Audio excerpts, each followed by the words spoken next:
You need people like me. You need people like me so you can point your fingers and say, that's the bad guy. That's the bad guy. That's the bad guy. That's the bad guy. That's the bad guy.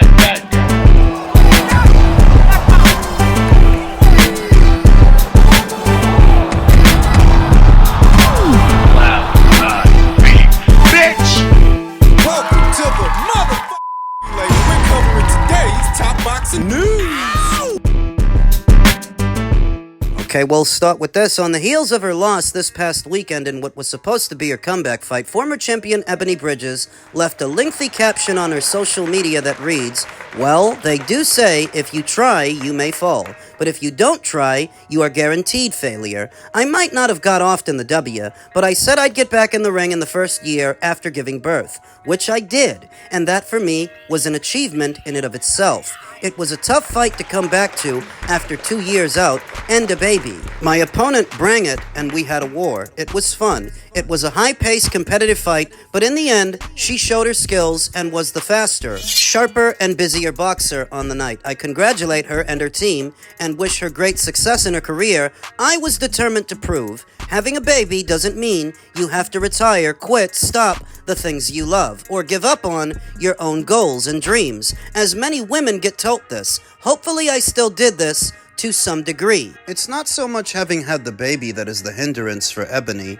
It's her age in tandem with the amount of time she spent away. She spent 2 years away from the sport, and she's about 40 years old. If she were a younger fighter, that would have afforded her more time to have the baby, then get back in the swing of things. But at her age, you're already starting to slow down. Ebanie continued, "I tried. I might not have got my hand raised, but at least I tried. I wanted to inspire some mums. I wanted to make my son Ezra proud. And I wanted to prove to myself that I could do it. The camp was beyond hard, emotionally and physically. Getting back to fitness after a horrible pregnancy and a C-section was definitely not easy. I felt like quitting many times in camp, and to just chill with my son, because that's easy, but I couldn't. I'm not a quitter. I don't quit when things get hard. If you do that, you will never succeed. Thank you, MVP, Nikisa Badarian, Jake Paul, for having me on the show. It was a privilege to share a show with Amanda Serrano, Stephanie Hahn,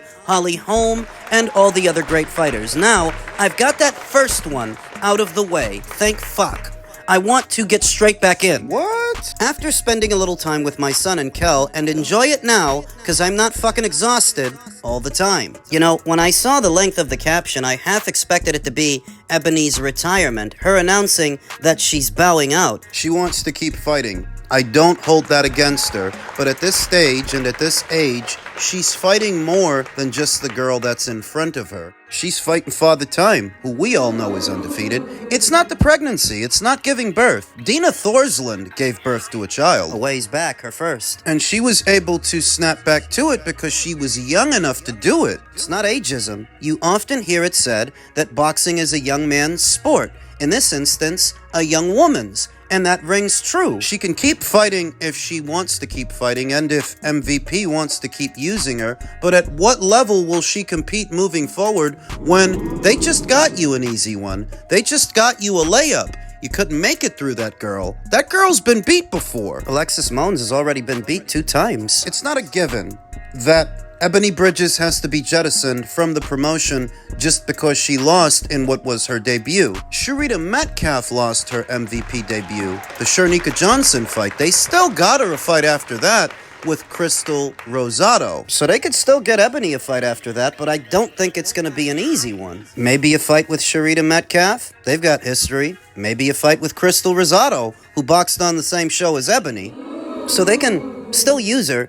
and give her a second chance, but with opponents like that, those aren't exactly layups. You see what I mean? They'd put her in a sink-or-swim situation where she may have to justify her continued presence on the promotion because even if they mean well, they do have a business to run, a lot of other girls to accommodate. If you're not winning your fights, there's only so much they can do for you. I don't get the impression the next one will be a layup because they just got her a layup. And let's just for argument's sake say, that she were lucky enough that they got her another one. Another easy one, another layup, and she actually won it. She is campaigning in a very deep division, a deep weight class, where the next loss, it's right around the corner.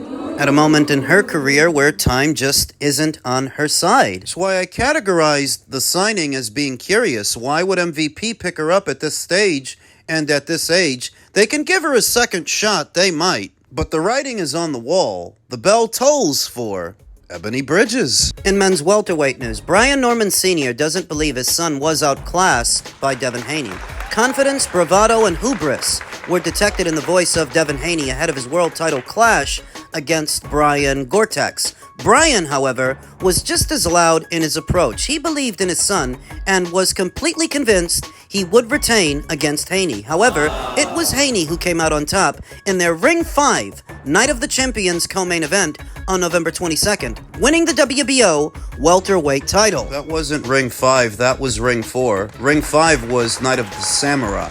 With his newly won belt over his shoulder, Haney has said repeatedly that he's levels above Brian Norman Jr. He also believes that he outclassed the former champion. Norman can't argue with the results. Haney won fair and square, and it's now time to rebuild. However, what annoys him is the narrative that his son, who was dropped in the second round, was handed a lopsided beatdown.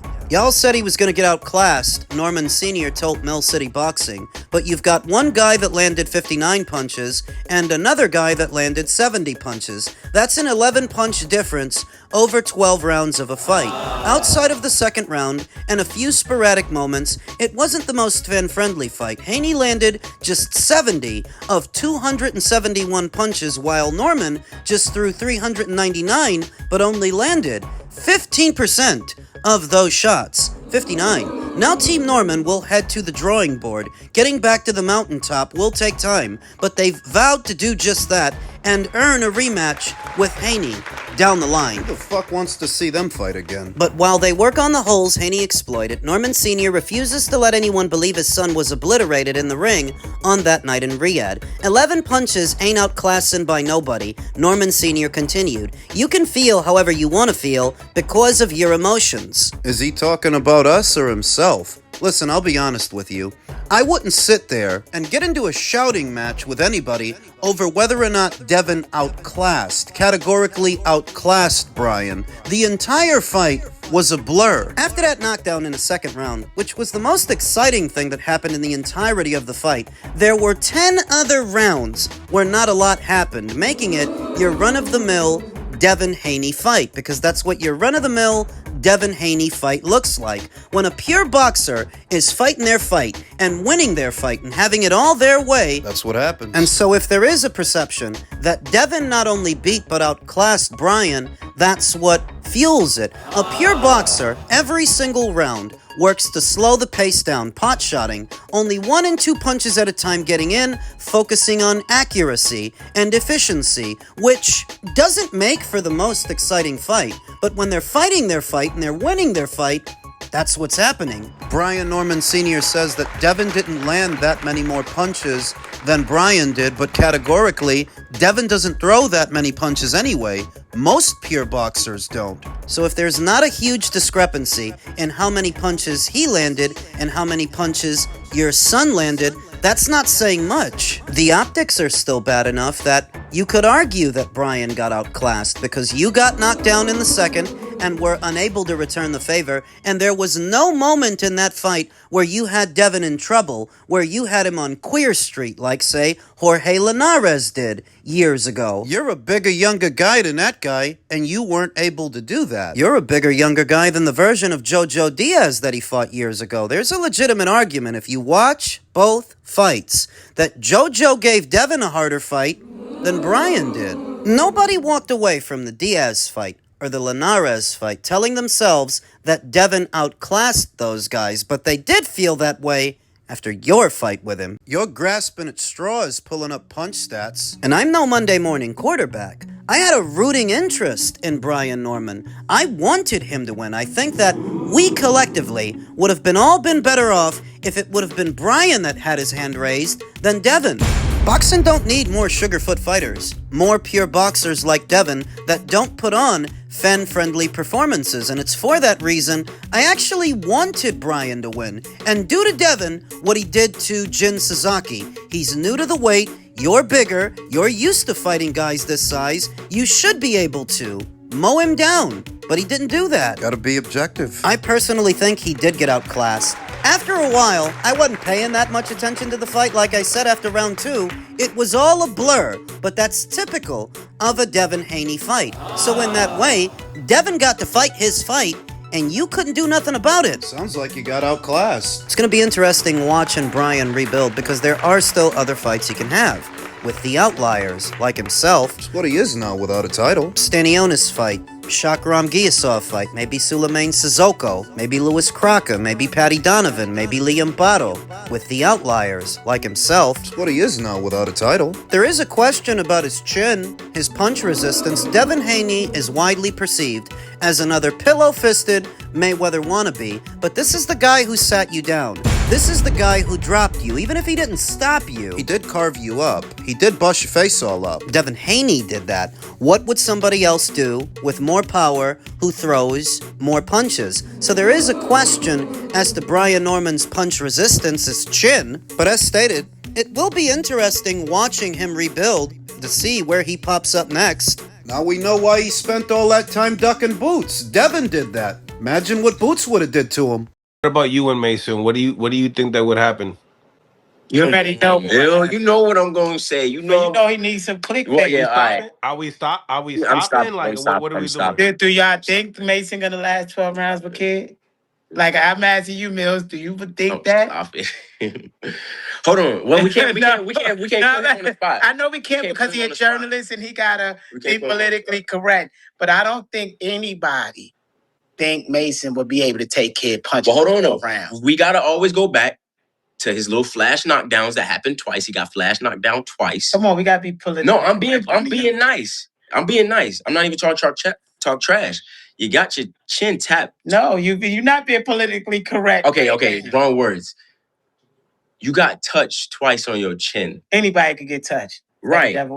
Yeah, anybody could get touched. Thank you. Anybody could get touched on their chin. But the fact you got touched on your chin by a 126 fighter, like, come on. And not once. You know, you get knocked down once in a fight. It's boxing. It happened. They're gonna say. I think the most refreshing thing about that interview is that it was Floyd Schofield doing his own talking his own trash instead of his dad doing it for him. Is young Floyd Schofield giving us something to think about with young Abdullah Mason, newly crowned WBO lightweight champion? He was dropped 2 times in a developmental fight by a gatekeeper, by a journeyman. Should we be worried about that? Could Floyd Schofield do better? Last year was not the most active year for young Floyd Schofield, but the 23-year-old made the most of his lone appearance in 2025. It took Schofield just over a minute to stop Tevin Farmer in the first round of their clash in June. Although he hasn't been in the ring since, Schofield believes that he's ready to go into a big-time fight next. Yeah, never mind that Tevin Farmer was coming off of 3 consecutive losses before that in his mid-30s. The lightweight division has a ton of notable names, and while Schofield wouldn't mind lacing them up with just about anyone, his preference is to get his hands on a young fighter who's also coming off the best win of his career. I want the Abdullah Mason fight, Schofield told Mill City Boxing. I feel like in 2026, 2 young guys get it out the way so early in their career.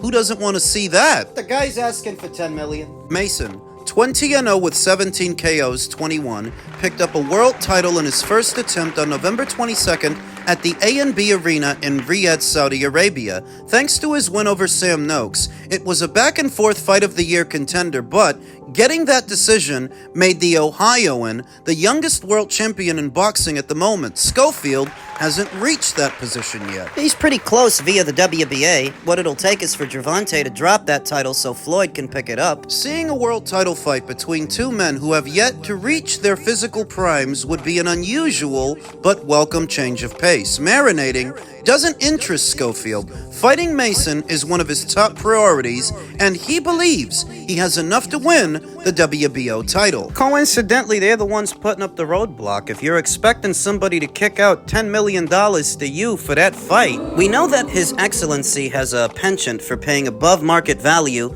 to put a fight together, but if you were to kick out $10 million to the Schofields, and they don't even have a belt, they're not even bringing one, what would you then have to kick out to Abdullah? Where do you put the value of this fight? 20 million? Neither one of you two guys draw enough to justify that kind of spending. And I'm of the opinion that Turkey might need to start scaling down some of these purses if these two guys think they're in any position to ask for that kind of money. They're asking Turkey for that? Well, who else could they be asking? They're not expecting Golden Boy to kick that out or Top Rank who promotes Abdullah Mason. You post those kinds of numbers, you know who you're talking to, and you know who you're expecting to kick it out. If anything, Turkey should kick out that money for the winner of Andy Cruz versus Raymond Muratalla to do a unification with Abdullah Mason, because at least the winner of that fight will have a belt. What does Floyd Schofield have? Kick that money out to the winner of William Zepeda versus Ricardo Nunez. Number 1 and number 2 in the World Boxing Council's current rank standings, the two likeliest fighters to fight for Shakur Stevenson's belt after he drops it. Don't kick that money out to an undeserving team like Team Schofield, because what you're doing is setting a dangerous precedent for boxing moving forward, where the boxers aren't going to do anything unless they get above market value, which is already the problem. Fighters' financial demands are making it near impossible for a promoter putting on a show to turn over a profit, because they're driving the cost of everything up. So if the only way to get you to box is to pay you more than you're worth and more than the fight is worth, don't box. Don't even do it. Just do more interviews with Mill City. Do the rounds on the podcast. Do anything but your job and see what that gets you. I'm of the opinion that they need to tighten up and starve some of these fighters out until they're willing to play ball, because they seem to forget who's in charge. Go back to Golden Boy Promotions with your tail between your legs and you fight whoever Golden Boy gets you to fight for whatever Golden Boy pays. And I can guarantee you it's not 10 million or anywhere near that. And what about their evaluation of Abdullah and having been knocked down 2 times in what was a developmental fight? What about that? Well, I understand that that happened, and that's worth noting, but we've seen Abdullah Mason a good number of times since then, and he does look to have improved. It's not that it doesn't matter, but it doesn't matter as much as they're saying. He ain't been chinned since that fight, and we just saw him in there with a big strong kid in Sam Noakes, who was throwing punches and bunches, what is tantamount to a UK version of William Zepeda, a real slugger, close quarters fighter. And Abdullah handled himself well in that fight, to where I wouldn't spend too much time worrying about what happened with a gatekeeper. While the Schofields pat themselves on the back for knocking out Tevin Farmer, who was literally coming off of 3 losses. Bottom line, I would not blow that out of proportion. That Abdullah has hit the deck before, a lot of fighters have, and some learn from it. He learned from it. He's better now, and he's got a belt. What have you got?